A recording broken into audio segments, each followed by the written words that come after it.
Bangladesh football দলের সামনে দাঁড়াতেই পারল না আর্জেন্টিনা। বিশ্ববিখ্যাতই শুধু না, এই মুহূর্তে র্যাঙ্কিংয়ে তারা 1 নম্বরে অবস্থান করছে এবং সেই দলকে বাংলাদেশ ফুটবল দল প্রতিহত করে দিল। শুধু রুখেই দিল না, বাংলাদেশ ফুটবল দল এমন সাবলীল এবং সান্দিক এবং নৈন্দিক ফুটবল উপহার দিল যেখানে আর্জেন্টিনা ফুটবল টিম তারা শুধু দর্শকের ভূমিকা পালন করেছে। তারা কার্যত এমন কোনো আক্রমণ গড়ে তুলতে পারেনি যেটার মাধ্যমে তারা বাংলাদেশকে প্রতিহত করতে পারে। কিন্তু সেই জায়গায় বাংলাদেশ তারা কতটা ইমপ্রুভ করেছে সেটা তারা একেবারে স্পষ্টভাবে মাঠের খেলায় দেখিয়ে দিল। ব্রাজিলের সাথে ভালো খেলেও বাংলাদেশ পরাজিত হয়েছিল। বাংলাদেশে এই মুহূর্তে চলছে লাতিন বাংলা ফুটবল টুর্নামেন্ট, আর সেখানেই ব্রাজিলের সাথে প্রথম ম্যাচে বাংলাদেশ পরাজিত হলেও তারা কিন্তু শেষ পর্যন্ত জয় হওয়ার মেন্টালিটি নিয়েই তারা মাঠে দুর্দান্ত দাপটে তারা ফুটবল খেলেছিল। যদিও শেষ মুহূর্ত পর্যন্ত লাল সবুজের দলকে পরাজিত হয়েছিল ব্রাজিলের কাছে।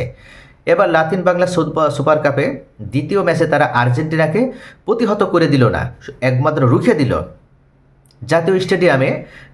ঢাকা জাতীয় স্টেডিয়ামে অনুষ্ঠিত লাতিন বাংলা সুপার কাপের ম্যাচের 14 মিনিটেই এগিয়ে যায় বাংলাদেশ। একক প্রচেষ্টায় মাঝমাঠ থেকে ক্যাসপার হক বল নিয়ে যান শার্লনের ডি বক্সে।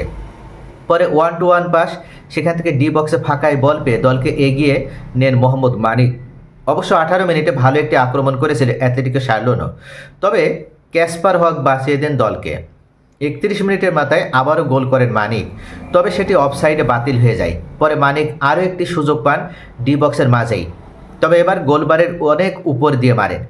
1-0 গোলে পিছিয়ে থাকা আর্জেন্টাইন প্রতিনিধি ক্লাবটি বিরতির পর নেমেই সমতায় ফেরে গোল করেন শার্লনের অ্যালান সারমিয়েন্টো। 1-1 সমতা তখন। তবে 74 মিনিটে ঘরে অপ্রত্যাশিত এক ঘটনা। হাতাহাতি করে বাংলাদেশের হাবিব রেদোয়ান ও আর্জেন্টিনার 2 খেলোয়াড় লাল কার্ড দেখেন। দু দলের মাঝে কিছুটা উত্তেজনাও ছড়িয়ে পড়ে, তবে রেফারি পরিবেশ শান্ত করেন। এরপর 86 মিনিটে ডি বক্সের কিছুটা আগে ফ্রি কিক পায় স্বাগতিকরা। সেখান থেকে নেওয়া শট গোলকিপারের হাতে লেগে বঞ্চিত হয় বাংলাদেশ। 93 মিনিটে আর্জেন্টিনার নেওয়া শট বল গোলমুখ থেকে ফেরত পাঠান হেদায়েতুল্লাহ, বেঁচে যায় স্বাগতিকরা। শেষ পর্যন্ত আর গোল না হলে 1-1 সমতায় শেষ হয় খেলা।